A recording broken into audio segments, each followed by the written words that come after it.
Good morning. So the next topic is KMBR or KBPR. KMBR or KBPR. KMBR means Kerala Municipality Building Rules and KBPR means Kerala Panchayat Building Rules. So ഇത് രണ്ടും വരുന്നത് Kerala building rules KBRന്റെ അടിയിൽ വരുന്നതാണ് KMBR and KBPR.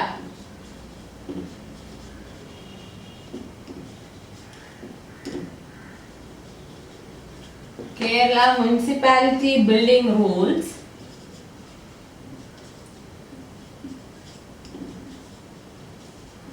and Kerala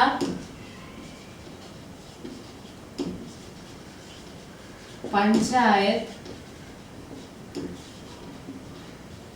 Building Rules.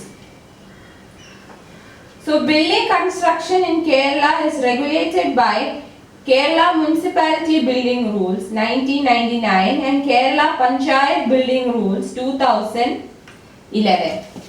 This is in the year 1999 formulated and this is formulated in the year 2011. Prior to that, construction of buildings was being regulated by Kerala Building Rules.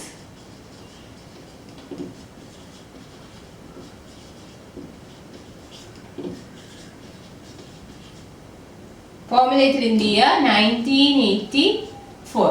അപ്പം കേരളത്തിലെ അതായത് നമ്മുടെ സ്റ്റേറ്റിലെ construction of buildings എല്ലാം regulate ചെയ്യുന്നിരുന്നത് Kerala building rules ആയിരുന്നു which was formulated in the year 1984.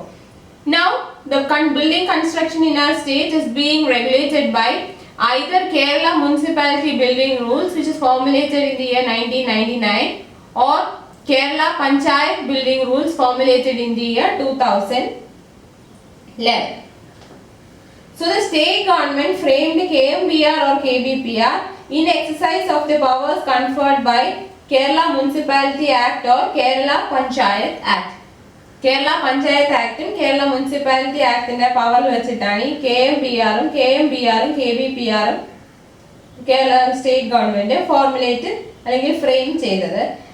അതിനകത്ത് പറയുന്നത് എന്താണെന്ന് വെച്ചാൽ ഈ കേരള മുനിസിപ്പാലിറ്റി ബിൽഡിംഗ് റൂൾസ് എന്ന് പറയുന്നത് it is applicable to constructions in all the municipal corporations and municipalities of our state. There are 6 municipal corporations and 87 municipalities in our state. So ഈ മുനിസിപ്പാലിറ്റീസിലും കോർപ്പറേഷൻസിലും എല്ലാം construction നടക്കുന്നെങ്കിൽ അത് Kerala municipality building rules follow ചെയ്തിട്ട് വേണം ചെയ്യാൻ. അതുപോലെ തന്നെ Kerala panchayat building rules KBPR is applicable to all village panchayats in the state. അപ്പോൾ മുനിസിപ്പാലിറ്റീസിലും കോർപ്പറേഷൻസിലും KMBR അനുസരിച്ചായിരിക്കും കൺസ്ട്രക്ഷൻ ആൻഡ് KBPR അനുസരിച്ചായിരിക്കും വില്ലേജ് പഞ്ചായത്തിലെല്ലാം ഏത് type കൺസ്ട്രക്ഷനും നടത്താനുള്ളത്.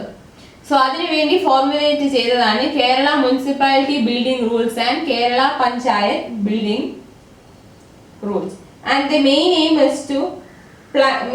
is planned development of area concerned, safety and well-being of the occupants of the buildings and public. So the state government framed KMBR or KBPR in exercise of the powers conferred by Kerala Municipality Act 1994 or Kerala Panchayat Raj Act 1994 for planned development of area concerned, the safety and well-being of occupants of the buildings and public. So എന്താണ് ഇതിന്റെ main objective എന്ന് പറയുന്നത്? First objective is planned development of area. Planned development of area. Then safety and well-being of occupants and the public.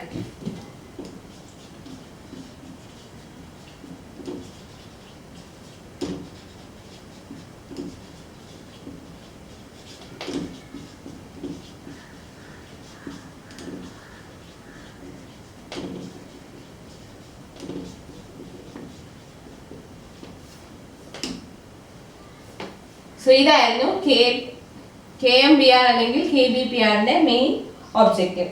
So according to KMBR or KBPR, any person who intends to construct or reconstruct a building should submit an application along with the site plan for approval of the site, and an application together with ground plan, elevation, sections of the building and specification of the work to the Secretary of Municipal Corporation or Municipality or Panchayat. അപ്പോൾ ഇതിന്റെ procedure എങ്ങനെയാണ്?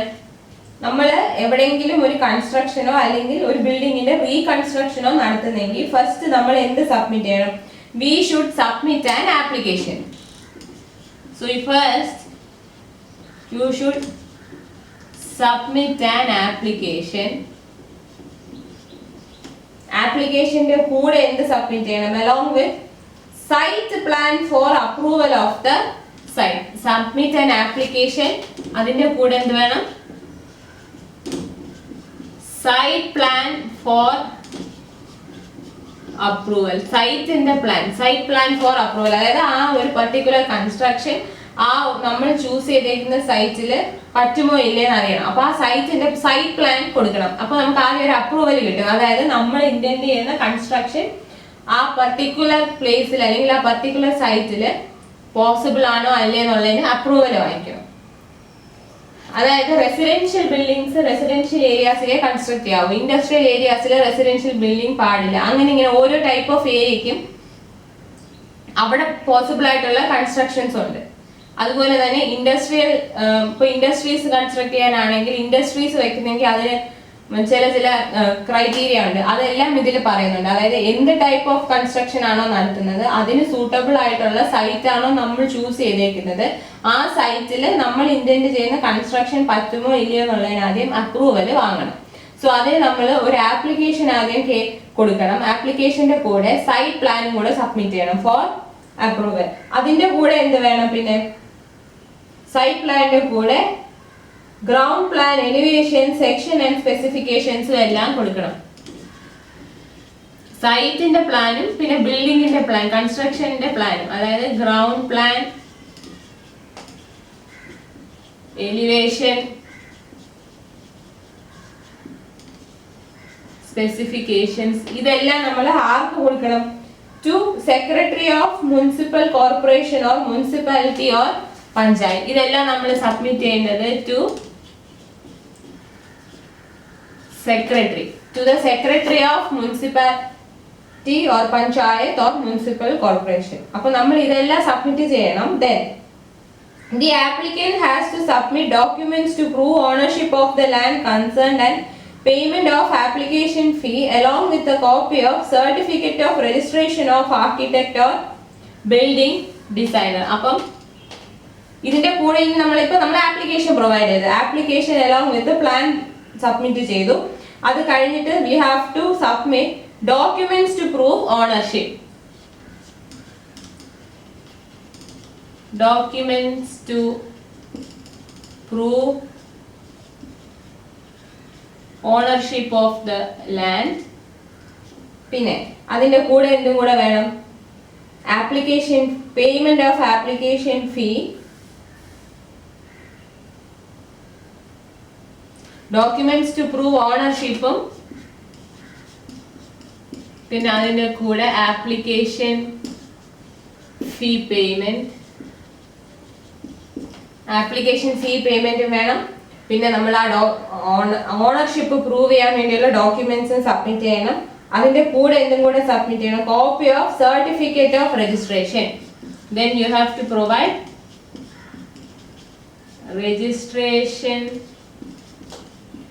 certificate.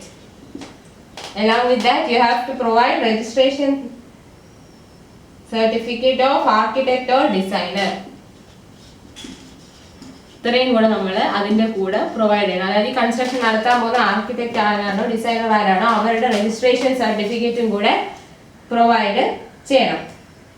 Then the secretary, that is the secretary of municipality or corporation or panchayat, will inspect the site, verify whether building plan, elevation and sections and the specifications of the work conform to the site and site plan, and is in accordance with KMBR or KBPR. അപ്പോൾ നമ്മൾ ഇത് submit ചെയ്യുമ്പോൾ ഈ സെക്രട്ടറിക്ക് ആണല്ലോ നമ്മൾ submit ചെയ്യുന്നത്. അപ്പോൾ ഈ സെക്രട്ടറി എന്ത് ചെയ്യും? സെക്രട്ടറി വന്ന് സൈറ്റ് എല്ലാം വിസിറ്റ് ചെയ്യും. സൈറ്റ് വന്ന് വിസിറ്റ് ചെയ്ത് സൈറ്റ് ഇൻസ്പെക്ഷൻ ഒക്കെ നടത്തിയിട്ട് നമ്മൾ സബ്മിറ്റ് ചെയ്ത ബിൽഡിംഗ് പ്ലാന്, അതിന്റെ സെക്ഷൻ, എലിവേഷനും സ്പെസിഫിക്കേഷൻസും എല്ലാം സൈറ്റിനും സൈറ്റ് പ്ലാനുമായിട്ട് കൺഫേം ചെയ്യുന്നുണ്ടോ എന്ന് ചെക്ക് ചെയ്യണം. അതായത് സൈറ്റ് വന്ന് ഇൻസ്പെക്ട് ചെയ്തിട്ട് നമ്മൾ ഈ സബ്മിറ്റ് ചെയ്ത plan, section, elevation, specifications etcetera ഇതെല്ലാം ആ സൈറ്റും സൈറ്റ് പ്ലാനുമായിട്ട് കൺഫേം ചെയ്യുന്നുണ്ടോ എന്ന് സെക്രട്ടറി ചെക്ക് ചെയ്യും. അതോടൊപ്പം തന്നെ വേറെ എന്ത് ചെക്ക് ചെയ്യും? ഈ KMBR അല്ലെങ്കിൽ KBPR ഗൈഡ് ലൈൻസുമായിട്ട് ചേർന്ന് പോകുന്നുണ്ടോ എന്ന് ചെക്ക് ചെയ്യണം. അതായത് ഇപ്പൊ പ്രിപ്പയർ ചെയ്തേക്കുന്ന പ്ലാൻ, സെക്ഷൻ, എലിവേഷൻ, സ്പെസിഫിക്കേഷൻസ് എല്ലാം ആ സൈറ്റും സൈറ്റ് പ്ലാനുമായിട്ട് ചേരുന്നുണ്ടോ എന്ന് ചെക്ക് ചെയ്യണം. പിന്നെ സെക്രട്ടറി വന്ന് സൈറ്റ് മൊത്തത്തോടെ ഇൻസ്പെക്ട് ചെയ്യും. അതോടൊപ്പം തന്നെ ഇപ്പൊ എവിടെയാണോ കൺസ്ട്രക്ഷൻ, അതായത് മുനിസിപ്പാലിറ്റിയിലോ കോർപ്പറേഷനിലോ ആണെങ്കിൽ KMBR ഗൈഡ് ലൈൻസ് മാനിക്കുന്നുണ്ടോ എന്നും, അതല്ല വില്ലേജസിലാണ് കൺസ്ട്രക്ഷൻസ് എങ്കിൽ KBPR ഗൈഡ് ലൈൻസിന് അക്കോർഡിംഗ് ആണ് നമ്മൾ ചെയ്തിരിക്കുന്ന പ്ലാൻ, സെക്ഷൻ, എലിവേഷൻ, സ്പെസിഫിക്കേഷൻസ് ഒക്കെ ആണെന്ന് സെക്രട്ടറി ചെക്ക് ചെയ്യും. ചെക്ക് ചെയ്തതിന് ശേഷം the secretary approves the plan and issues permit to execute the work on remittance of the permit fee. He or she also has the power to refuse approval or to demand modifications to the plan, which should be communicated in writing. അതായത് ഇത് check ചെയ്തതിന് ശേഷം എല്ലാം okay ആണെങ്കിൽ secretary എന്ത് ചെയ്യും? ഈ പ്ലാനിന് approval കൊടുക്കും. സെക്രട്ടറി ഈ പ്ലാനിന് അപ്രൂവൽ കൊടുത്തിട്ട് പെർമിറ്റ് ഫീ പേ ചെയ്തതിന് ശേഷം വർക്ക് പ്രൊസീഡ് ചെയ്യാനുള്ള പെർമിഷനും കൊടുക്കും. അതുപോലെ തന്നെ സെക്രട്ടറിക്ക് ഈ വർക്ക് അല്ലെങ്കിൽ ഈ പ്ലാൻ റെഫ്യൂസ് ചെയ്യാനോ അല്ലെങ്കിൽ അതിനകത്ത് മോഡിഫിക്കേഷൻസ് വരുത്താനോ വേണ്ടിയും പറയാം. പക്ഷെ ഇങ്ങനെ പറയുമ്പോൾ അത് റൈറ്റിംഗിൽ തന്നെ പറയണം. എന്ത്? നിങ്ങൾ ചെയ്ത പ്ലാൻ അല്ലെങ്കിൽ നിങ്ങളുടെ വർക്ക് ഇവിടെ പോസിബിൾ അല്ലാന്നുണ്ടെങ്കിൽ ഈ വർക്കിൽ അവിടുത്തെ കണ്ടീഷൻസിനെ മീറ്റ് ചെയ്യാൻ അല്ലെങ്കിൽ KMBR or KBPR ഗൈഡ് ലൈൻസിനെ മീറ്റ് ചെയ്യാൻ വേണ്ടി മോഡിഫിക്കേഷൻസ് വരുത്തണമെന്ന് പറയാനുള്ള അധികാരവും ഈ സെക്രട്ടറിക്ക് ഉണ്ട്.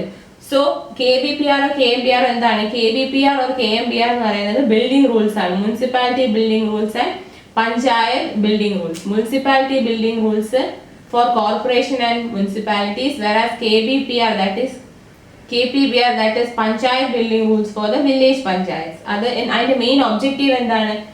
Planned development of area, safety and wellbeing of occupants and public. അപ്പൊ നമ്മളിവിടെ എന്താണ് ചെയ്യേണ്ടത്? ആദ്യം ഓണർ ഒരു ആപ്ലിക്കേഷനും സൈറ്റ് പ്ലാനും കൂടെ അപ്രൂവലിന് വേണ്ടി സബ്മിറ്റ് ചെയ്യണം. അതോടൊപ്പം തന്നെ ബിൽഡിങ്ങിന്റെ പ്ലാനും എലിവേഷൻ, സ്പെസിഫിക്കേഷൻസ് എല്ലാം കൊടുക്കണം. ഇതെല്ലാം ആർക്കാണ് സബ്മിറ്റ് ചെയ്യുന്നത്? Secretary of municipality or corporation or panchayat, പുള്ളിക്കായിരിക്കും നമ്മൾ സബ്മിറ്റ് ചെയ്യുന്നത്. ഇനി അതിന്റെ കൂടെ നമ്മൾ സബ്മിറ്റ് ചെയ്യേണ്ടത് നമ്മൾ കൺസ്ട്രക്ഷൻ നടത്താനിരിക്കുന്ന സൈറ്റിന്റെ ഓണർഷിപ്പ് പ്രൂവ് ചെയ്യുന്ന ഡോക്യുമെന്റ്സ് വേണം. പിന്നെ ആപ്ലിക്കേഷൻ ഫീ പേയ്മെന്റ് നടത്തിയതിന്റെ ഡോക്യുമെന്റ്സും കൊടുക്കണം. അതിന്റെ ഒപ്പം തന്നെ ഈ കൺസ്ട്രക്ഷൻ അല്ലെങ്കിൽ വർക്ക് ഡിസൈൻ ചെയ്ത ആർക്കിടെക്റ്റിന്റെയോ ബിൽഡിംഗ് ഡിസൈനറിന്റെയോ രജിസ്ട്രേഷൻ സർട്ടിഫിക്കറ്റിന്റെ കോപ്പിയും കൂടെ സബ്മിറ്റ് ചെയ്യണം.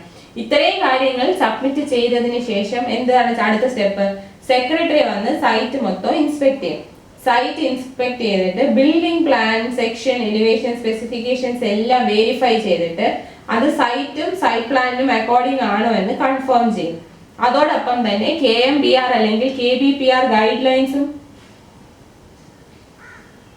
ഒബേ ചെയ്യുന്നുണ്ടോ എന്ന് നോക്കും. അതെല്ലാം ചെക്ക് ചെയ്ത് ഓക്കെ ആണെങ്കിൽ സെക്രട്ടറി പ്ലാൻ അപ്രൂവ് ചെയ്തിട്ട് അവിടെ അതായത് പെർമിറ്റ് ഫീ അടച്ചതിന് ശേഷം വർക്ക് സ്റ്റാർട്ട് ചെയ്യാനുള്ള പെർമിഷന് കൊടുക്കും. പെർമിറ്റ് ഫീ ഉണ്ട്, അതിന് ഓരോ റേറ്റ് ഉണ്ട്. റേറ്റ് അനുസരിച്ചുള്ള പെർമിറ്റ് ഫീ പേ ചെയ്തതിന് ശേഷം വർക്ക് സ്റ്റാർട്ട് ചെയ്യാനുള്ള അപ്രൂവൽ സെക്രട്ടറി കൊടുക്കും. അതല്ലെങ്കിൽ സെക്രട്ടറിക്ക് വേണമെങ്കിൽ എന്തെങ്കിലും മിസ്മാച്ചോ അല്ലെങ്കിൽ എന്തെങ്കിലും ഗൈഡ് ലൈൻസ് ഫോളോ ചെയ്യുന്നില്ല എന്നുണ്ടെങ്കിൽ secretary can refuse the approval. ഒന്നെങ്കിൽ അപ്രൂവൽ റെഫ്യൂസ് ചെയ്യാം, അതായത് നമ്മൾ കൊടുത്തത് അപ്രൂവൽ റെഫ്യൂസ് ചെയ്യാം. അല്ലാന്നുണ്ടെങ്കിൽ നമ്മൾ കൊടുത്ത പ്ലാനിനെ മോഡിഫൈ ചെയ്യാനും ഓർഡർ ചെയ്യാം. പക്ഷെ ഇങ്ങനെയുള്ള കാര്യങ്ങളെല്ലാം ഇൻ റൈറ്റിംഗ് തന്നെ സെക്രട്ടറി അറിയിക്കണം. അതായത് ഇത് റെഫ്യൂസ് ചെയ്തു എന്നുള്ളത് ഇൻ റൈറ്റിംഗ് അറിയിക്കണം. അതല്ല മോഡിഫിക്കേഷൻസ് വരുത്താനുണ്ടെങ്കിൽ അതും ഇൻ റൈറ്റിംഗ് തന്നെ ഓണറിനെ അറിയിക്കണം.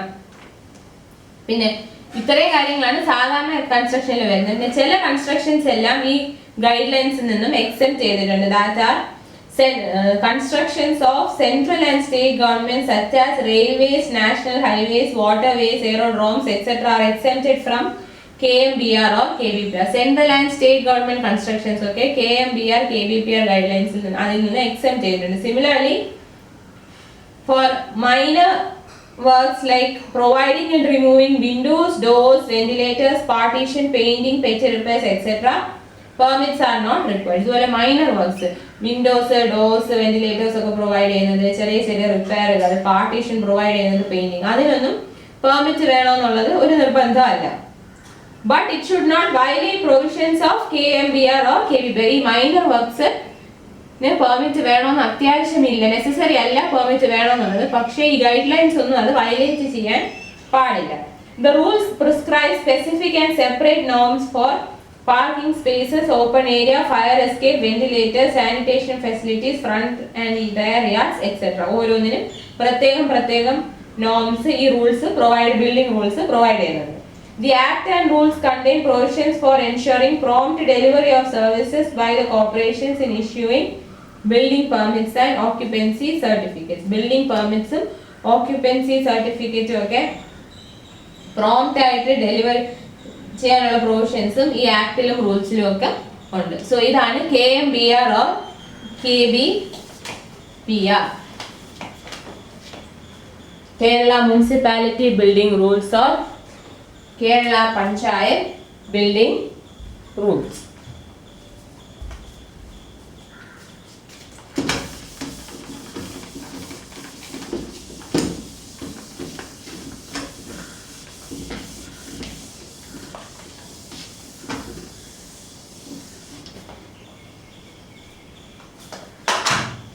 Next one, CRZ norms.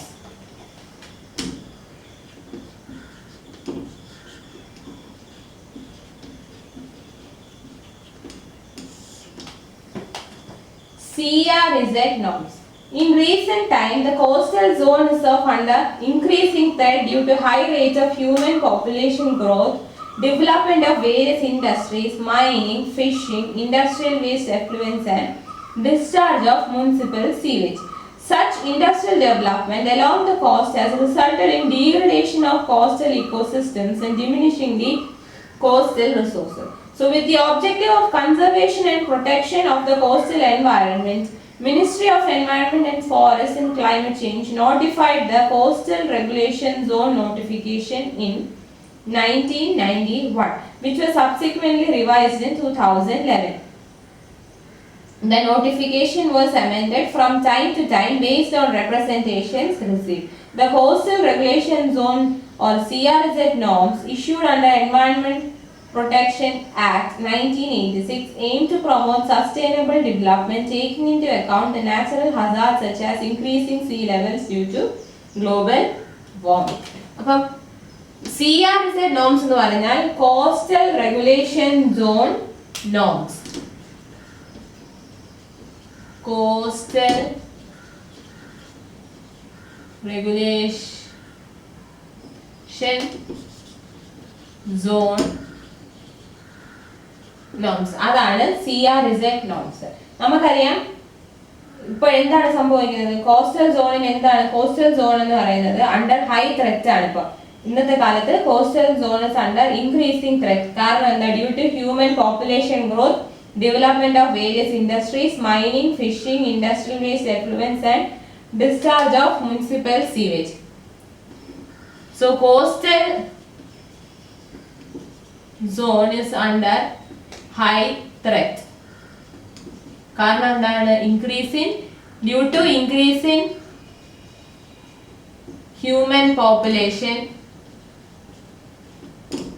പിന്നെ industrial development, human population increase കാരണം. പിന്നെ എന്തൊക്കെയാണ് ത്രെറ്റ്, മൈനിങ്,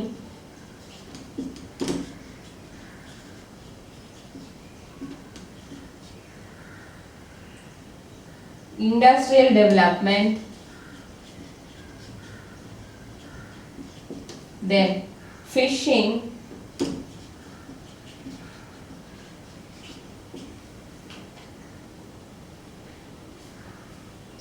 പിന്നെ വേസ്റ്റ് ഡിസ്പോസൽ, അത് ഇൻഡസ്ട്രിയൽ വേസ്റ്റ് ആവാം അല്ലെങ്കിൽ സീവേജ് എഫ്ലുവൻസും ആവാം. സോ ഇങ്ങനെയുള്ള പല കാരണങ്ങൾ കാരണം കോസ്റ്റൽ സോൺസിനെല്ലാം ഇപ്പൊ ഹൈ ത്രെറ്റ് ആണ്. So this development along the coast has resulted in degradation of coastal ecosystem and diminishing the coastal resources. ഇത്രയും ഇൻഡസ്ട്രിയൽ ഡെവലപ്മെന്റ് ഉണ്ടാകുന്നത് കൊണ്ട് എന്ത് സംഭവിക്കുന്നു? കോസ്റ്റൽ ഇക്കോസിസ്റ്റം ഡീഗ്രേഡ് ചെയ്യുന്നുണ്ട്. അതുപോലെ തന്നെ കോസ്റ്റൽ റിസോഴ്സസ് എല്ലാം ഡിമിനിഷ് ചെയ്തുകൊണ്ടിരിക്കുന്നു. കോസ്റ്റൽ സോണിന് ഇത്രയും കാരണങ്ങൾ കൊണ്ട് നല്ല ത്രെറ്റ് ഉണ്ട്. ഹ്യൂമൻ പോപ്പുലേഷന്റെ ഇൻക്രീസ് കാരണം, mining activities, industrial development, fishing, then industrial waste effluents and discharge of municipal sewage. അപ്പോൾ വേസ്റ്റ് ഡിസ്പോസൽ കാരണം കോസ്റ്റൽ സോൺസിനൊക്കെ എന്താണ് സംഭവിക്കുന്നത്? Coastal zones are being degraded and coastal resources are being diminished. Coastal resources കുറഞ്ഞുകൊണ്ടേയിരിക്കുന്നു, coastal ecosystem എല്ലാം നശിച്ചുകൊണ്ടേയിരിക്കുന്നു. So with the objective of conservation and protection of coastal environment. So എന്താണ് coastal എൻവയോൺമെന്റിനെ conserve ചെയ്യാനും പ്രൊട്ടക്ട് ചെയ്യാനും എന്നുള്ള എയിം കൊണ്ട് ministry of environment and forest and climate change notified CRZ notification in 1991.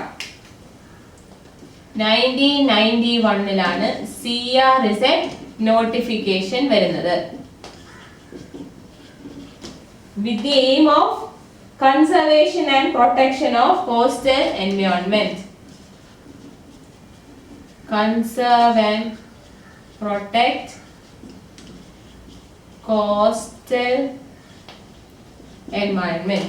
So CRZ notification 1991 ആണ് വരുന്നത്. With the aim or objective to conserve and protect the coastal environment, and the CRZ norms, that is the Coastal Regulation Zone norms issued under Environment Protection Act in 1986, aim to promote sustainable development taking into account the natural hazards such as increasing sea levels due to global warming. അപ്പോൾ CRZ നോംസിന്റെ aim എന്താണ്? Sustainable development of the coastal area taking in account the natural Hazard.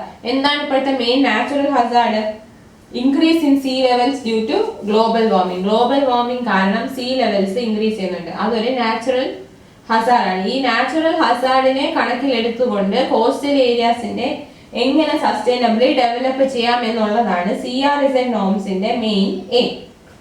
So the norms seek to conserve and protect the environment of coastal stretches and marine areas. Coastal stretches inde marine areas le environment ne conserve ചെയ്ത് protect ചെയ്യണം. Besides livelihood security to fisher communities and other local communities in the coastal area. So എന്താണ് അവർ ഉദ്ദേശിക്കുന്നത്? CRZ നോംസിൽ ഉദ്ദേശിക്കുന്നത് എന്താണ്? Conserve and protect environment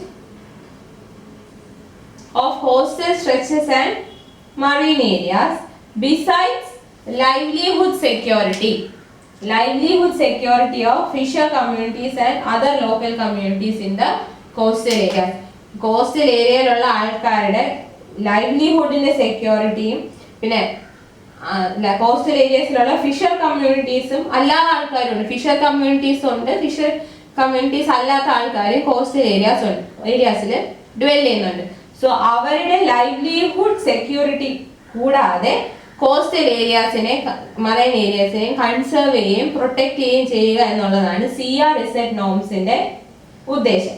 So for the purpose of conserving and protecting coastal areas and marine waters, CRZ areas are classified into 4, CRZ 1 to CRZ 4. അപ്പോൾ അവർ CRZ ഏരിയാസിനെ CRZ 1 തൊട്ട് CRZ 4 ആയിട്ട് classify ചെയ്തിട്ടുണ്ട്. അതായത് coastal regulation സോൺസിനെ CRZ 1 to CRZ 4 ആയിട്ട് classify ചെയ്യുന്നുണ്ട്.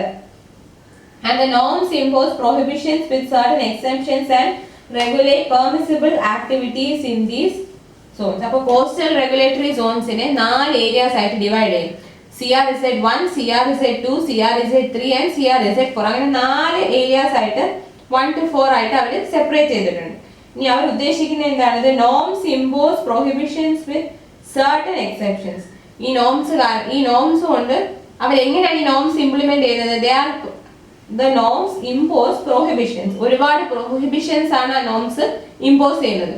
അതായത് coastal ഏരിയാസിനെ conserve ചെയ്യാനും protect ചെയ്യാനും വേണ്ടി CRZ നോംസ് ഒരുപാട് പ്രൊഹിബിഷൻസിനെ ഇമ്പോസ് ചെയ്യുന്നുണ്ട്. They impose prohibitions with certain exemptions and regulate permissible activities. They regulate permissible activities.